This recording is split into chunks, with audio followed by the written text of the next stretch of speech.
But Peter mentioned the electability issue, and the Clinton camp has gone on the offensive this week since the debate. Just today you had Missouri Senator Claire McCaskill, Missouri Governor Jay Nixon attack Bernie Sanders as a socialist and out of the mainstream. Do you think that the fact that they're pushing the electability issue so hard, Peter, represents the fact they feel that they kind of lost the issue debate?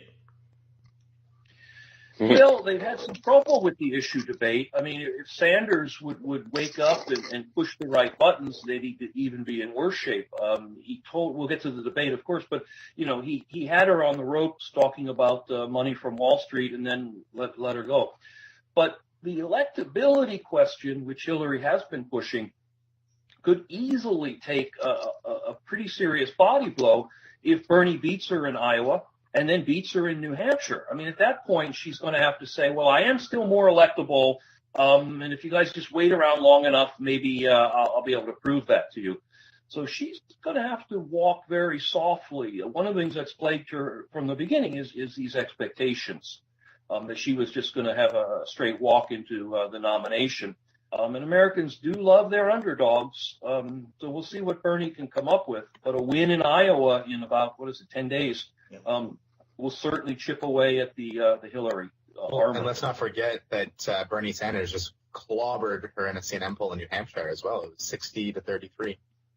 Yeah, so, I mean, that's momentum right there. If he wins Iowa and New Hampshire, who knows?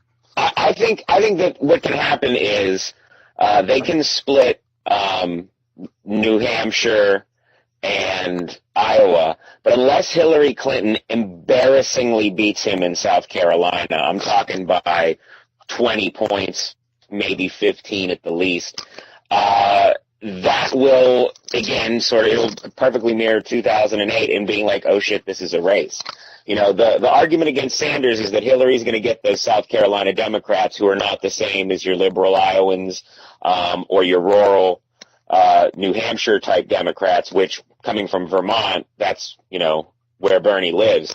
Frankly, I never understood why Bernie Sanders wasn't considered a favorite in New Hampshire, like why he shouldn't have to have pressure to deliver that state, because it's Vermont. It's right there.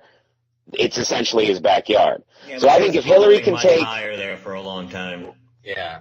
True, but yeah, I mean that the poll. It's funny because the polling was astronomical. Like I think Hillary might have blown the biggest lead ever in recorded sort of politics. From that far out. I don't know.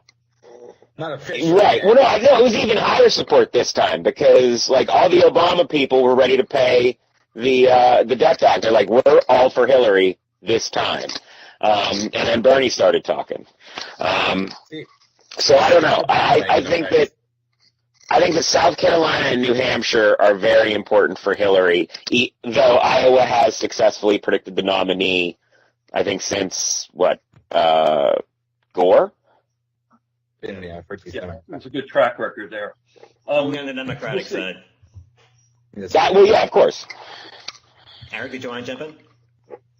I was going to say, because you were saying why didn't Sanders automatically have New Hampshire? I would argue it's just the bandwagon effect. Everybody wants to pick the winner right off the bat, and Hillary Clinton seemed like the obvious choice for a long time. And once people got to know Sanders, then they realized, okay, this guy has much better values and would probably serve us a lot better than Clinton ever would.